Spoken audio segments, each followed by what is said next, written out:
Olá, tudo bom? Hoje vamos falar um pouquinho acerca de religião. Por que as pessoas separam as religiões? Esse é um tema extremamente complexo, mas eu vou tentar trazer de uma forma mais clara, mais amena possível, para a gente começar a pensar e refletir sobre religião.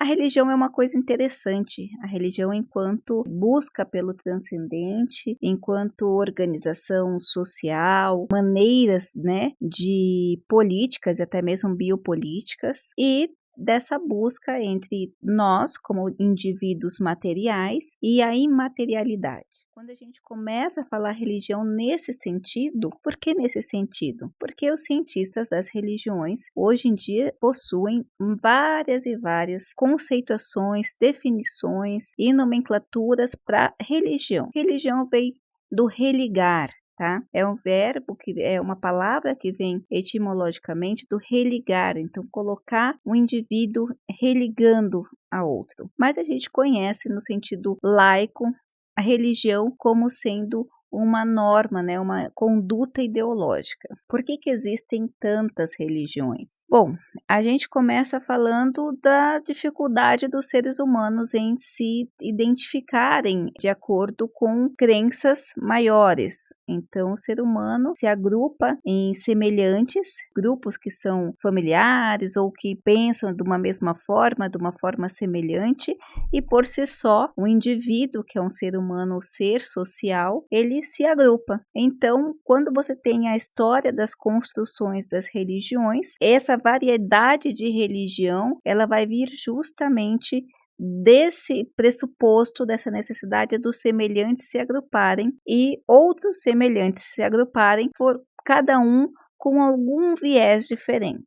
A gente falando de mundo na realidade ocidental, Europa, Estados Unidos, aqui América Latina, essa nossa realidade de mundo, ela é extremamente afetada pela religião cristã, tem um histórico dessa religião, a gente fala que é judaico-cristão, porque o livro base é o livro da Bíblia, a Bíblia, o Velho Testamento, ela é um livro judaico, os 5 primeiros livros da Bíblia é a Torá, é o livro que foi transcrito, que foi escrito por Moisés. Depois, os outros livros do Velho Testamento, no judaísmo, eles vão ser separados de forma diferente, como é a Bíblia cristã. E essa parte do Velho Testamento todo, ele é um livro judeu. O cristianismo, ele veio justamente da ideia judaica. O judeu estava esperando, então, o Messias, o povo judeu esperava o Messias. Jesus apareceu com essa linguagem de messiânica, que ele seria o Messias. Os judeus não aceitaram que ele fosse o Messias, e dali ele começa a pregação tanto dele, o ministério dele para a conversão dos judeus nessa ideia cristã, e também coloca os outros, que naquela época eram chamados de gentios, ao conhecimento dessa mística, dessa ideologia, desse lado judaico. Então, na verdade, para você entender o cristianismo a fundo, você deve começar entendendo o judaísmo. Até quando você vai para o Novo Testamento e vê as argumentações e entende as compreensões de Cristo, o que ele fala que ele estava fazendo, ele vai traçar uma ligação muito profunda com o Velho Testamento.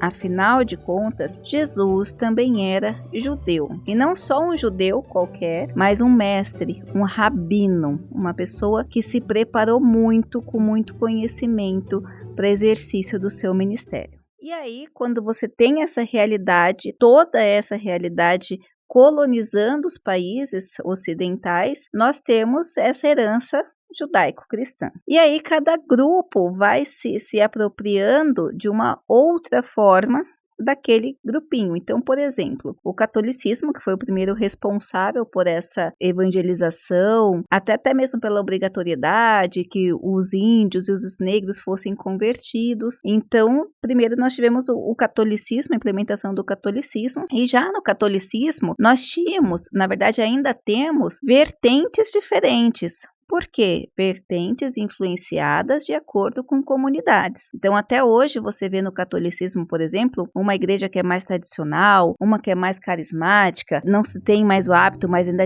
há pouco tempo atrás ainda tinha igrejas que faziam a missa, né, em latim, umas missas bate-palma, outras já não, outras seguem o protocolo. São seres humanos que se agrupam e a partir dali vão criando novos costumes, novas crenças, novas ideologias. Depois disso, nós tivemos em 1517 o movimento protestante, e o movimento protestante, ele é um movimento bem interessante, que ele vai colocar uma nova direção nessa religiosidade, nesse estado teológico, no ensino teológico, vai trazer uma nova fase no contexto da religião e no contexto também da academia do conhecimento.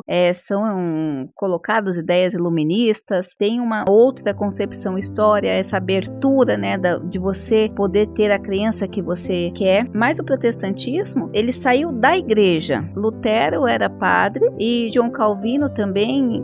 Lutero foi na Alemanha, João Calvino na Suíça, e o Calvino, ou John Calvin, como alguns chamam, ele também estudado em teologia, filosofia, dentro desse contexto teológico, conhecia muito. O Lutero, como eu falei, era padre, então quando eles foram até a igreja e pregaram as institutas, que começaram, não concordavam mais com algumas condutas da igreja, eles trouxeram toda essa herança católica. Então, por mais que hoje algumas religiões falem que a católica é errada e critiquem, o contexto histórico nos mostra que essas religiões saíram justamente dessa igreja, com todas as suas liturgias, com todas as suas crenças, também eram gentios, estudados e formados dentro do contexto católico, pregando contra o contexto católico. E aí nós tivemos algumas religiões tradicionais, que hoje para nós é tradicionais, que saíram diretamente desse movimento. A gente chama de religiões protestantes raiz, são essas mais históricas, luterana,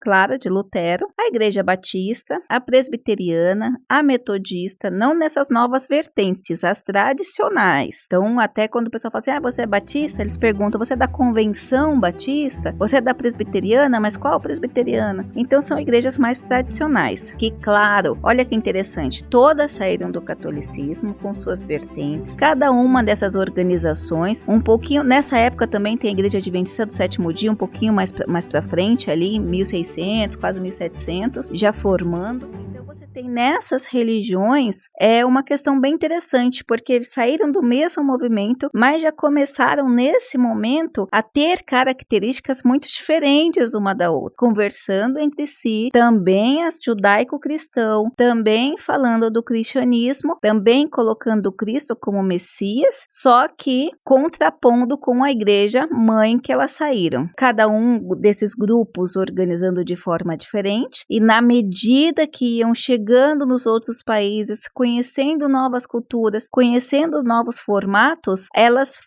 os grupos ali formados, foram tendo manifestação da sua fé e a sua organização religiosa de formato diferente. Mas isso não é nenhum bicho de 7 cabeças, até mesmo porque, se você é um leitor bíblico e você for um crítico, for uma pessoa que tem essa capacidade de pensamento crítico, você pode ver que nas próprias formações das igrejas, onde Paulo vai direcionando as cartas, ele vai direcionando cada carta para a igreja que possui já uma característica diferente. Cada grupo dessas igrejas já possuem conhecimentos diferentes. Até mesmo porque, por exemplo, você tinha grupos de judeus e convertidos ao cristianismo, e esse grupo de judeus tinha outro conhecimento, outra criação, outra preparação de mente do que um gentio. Aí você tem um grupo de gentio, e aí esse grupo de gentio, ele não tem esse conhecimento e ele vai pegar aquela fé e se apropriar de uma determinada forma. Então, saindo da Bíblia, voltando para cá então, para a modernidade, lá por volta de 1900, começa então uma outra linha, um outro movimento que vai tomar conta da América Latina,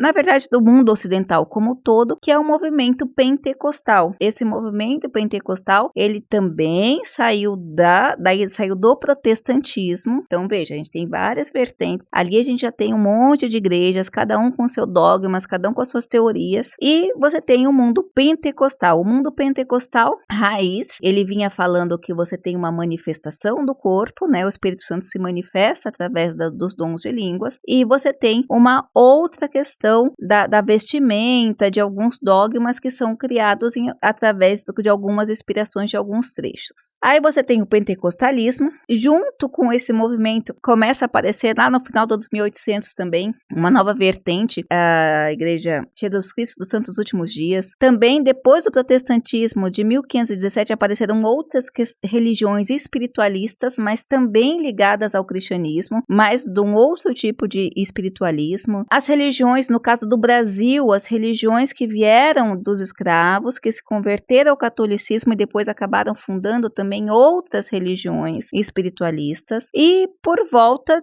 daí você tem 1900, o início do pentecostalismo. Por volta lá de 1940, você tem outros movimentos que são chamados de neopentecostais. Então, 40, 50, 60, 70, nos anos 80 aqui no Brasil, tem uma explosão do neopentecostalismo. E aí agora a gente já tem outra vertente. Então você tem, só que você não pula. Essas religiões, elas não vão modificando, vão mantendo as suas raízes características e vão trabalhando com novas vertentes de cristianismo, tá? Além disso, tá? E a gente tá falando de religiões que falam dessa base judaico-cristã. Mas aqui no Brasil, nós temos outras religiões que foram formadas em outro contexto. Então tem a religião islã, que é uma religião que lá do Oriente que veio para cá. Nós temos as religiões asiáticas que também chegaram no Brasil, mas a base dessas religiões é essa busca do eu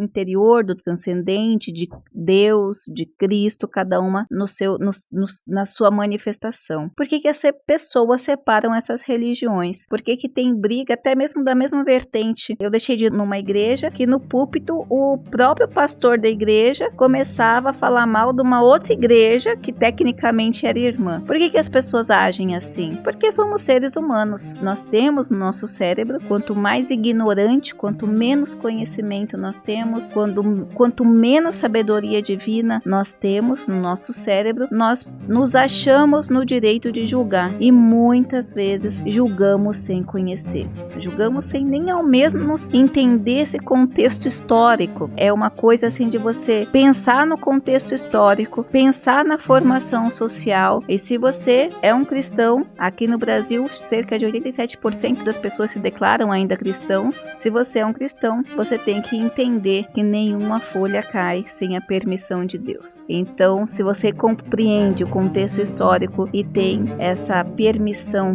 divina, quem somos nós para contestar? Porque as pessoas separam as religiões por pura ignorância. Espero ter respondido essa questão e a gente vai falar muito mais ainda sobre essas polêmicas religiosas. Um grande abraço e até mais.